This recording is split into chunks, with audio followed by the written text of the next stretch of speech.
Assalamualaikum warahmatullahi wabarakatuh. Perkenalkan, nama saya Abdul Ghaffar, NIM 1520149. Di sini saya dari Universitas Islam Lamongan, Fakultas Agama Islam Pendidikan Guru Madrasah Ibtidaiyah. Di sini saya membuat video ini menjawab pertanyaan dari soal ujian akhir semester dengan mata kuliah pengembangan kurikulum. Oke, kita lanjut ke videonya. Video ini saya buat untuk memenuhi tugas UAS pengembangan kurikulum. Nama Abdul Ghaffar, NIM 1520149. Oke, yang pertama yaitu jelaskan landasan-landasan pengembangan kurikulum. Secara umum, pengembangan kurikulum dikelompokkan dalam 4 jenis landasan, yaitu landasan filosofis, landasan psikologis, landasan sosiologis, serta landasan ilmu pengetahuan dan teknologi atau dalam kurung iptek.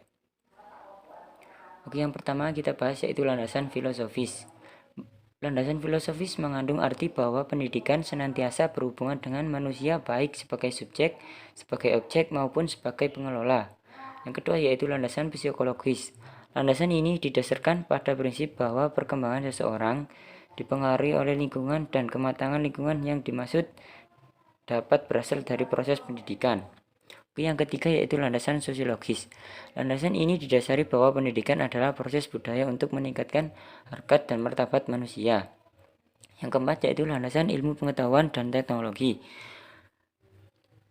Landasan ini sumber nilai yang ada dalam masyarakat untuk dikembangkan melalui proses pendidikan ada tiga, yaitu logika, estetika, dan etika. Ilmu pengetahuan dan kebudayaan adalah nilai-nilai yang bersumber pada logika atau pikiran.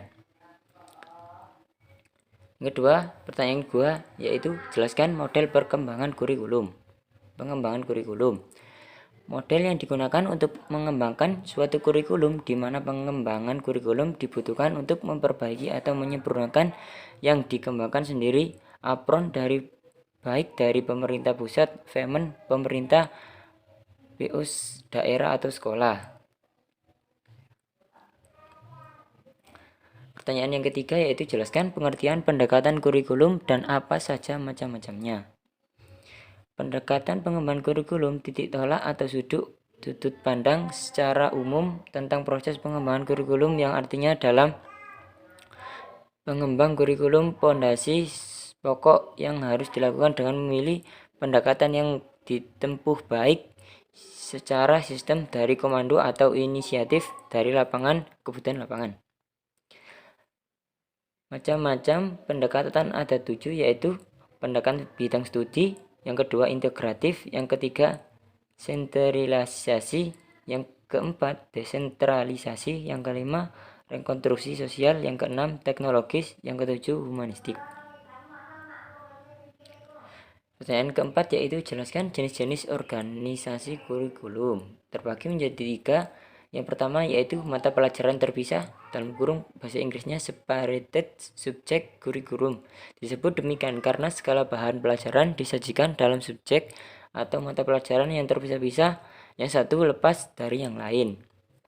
Yang kedua yaitu mata pelajaran gabungan, dalam kurung correlated curriculum. Mata pelajaran gabungan yaitu kurikulum yang menekankan perlunya hubungan di antara satu pelajaran dengan mata pelajaran lainnya, tetapi tetap memperhatikan ciri atau karakteristik tiap bidang studi tersebut.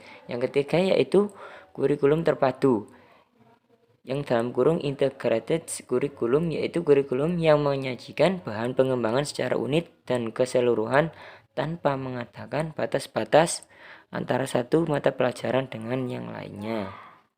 Sekian dari saya, kurang lebihnya mohon maaf. Wabillahi taufiq wal hidayah. Wassalamualaikum warahmatullahi wabarakatuh.